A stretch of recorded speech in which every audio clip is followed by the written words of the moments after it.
Chapter 34, Chunky Style.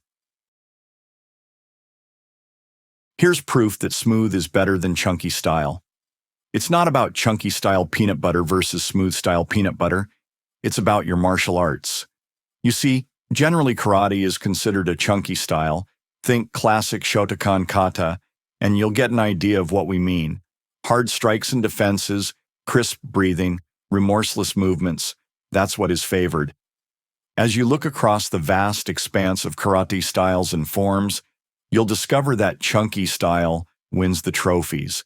It wins the upvotes on YouTube and likes on TikTok videos. It's declared strong. Years ago, we attended an open tournament that was accessible to all martial arts styles. It was only divided by ranks, Udansha versus Mudansha, with beginners in their own subcategory.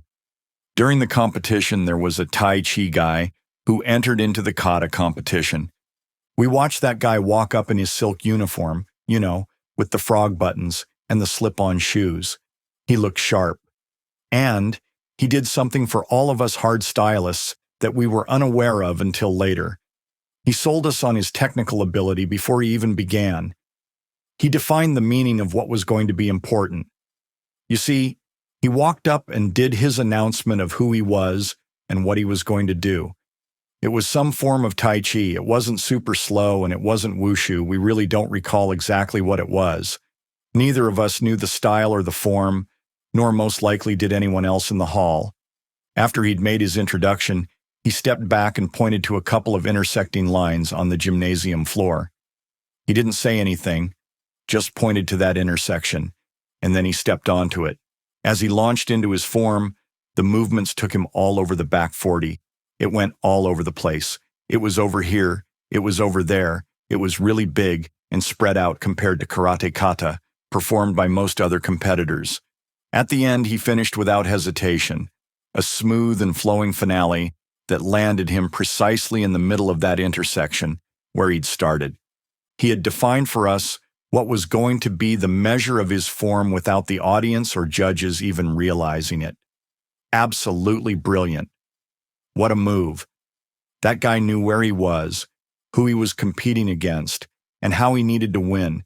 He came in either second or third, which is pretty impressive considering he was competing largely against expert karateka, black belts whose styles used decidedly hard, chunky style movements.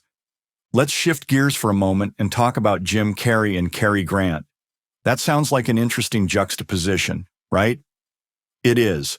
We want you to think about this for a moment. Jim Carrey, we all know Jim Carrey. He's an exciting, fun comedian. He's loud, over the top. We've laughed at his behaviors, reveled at him on TV shows and movies and all of that. His stock, his trade, it's chunky style. Think about his movies. Ace Ventura, Pet Detective, Dumb and Dumber, or The Mask. They're all about chunky, unanticipated, explosive movements and dialogue. Cary Grant, 1904, 1986. He's precisely the opposite of that. He was known for his mid-Atlantic accent, debonair demeanor, light-hearted approach to acting, and sense of comic timing. A classic Hollywood leading man, you wouldn't ever find Grant wearing a Hawaiian shirt. He wore a custom-tailored, European-cut suit with a tie. He was smooth, and there's a power that goes with that. It's not a frenetic power, but it's a high-status, personality-driven power. Think of the classic Alfred Hitchcock movie, North by Northwest. The premise of that movie was the old fish-out-of-water scenario, yet he was able to lightly poke fun at his situation, despite it being life and death. In James Bond-like fashion, he did what he needed to in order to escape his situation elegantly, smoothly. Smooth hides intent. Predators are smooth. Big cats, lions, tigers, leopards, and jaguars. Look at your own house cat, smooth. Snakes are smooth too. They're predators. It's their nature. How about cranes? Cranes aren't really predators, but they're smooth, especially in flight, and they can fight. You don't want to get hit by one of them. Dragons are smooth too. They're not real, of course, but they're pervasive in mythology, and they take on different versions. We would argue that the Eastern dragon is smoother than the Western dragon, but yet here we are. Curved necks, long tails, wings, and the ability to devour anything in their path. You get the idea, but here's the thing that's interesting. When you look at the animals that fall into the categories of martial arts, the crane, tiger, snake, and dragon, you'll find they're all smooth, even the ones that aren't predators. It's a hard world out there.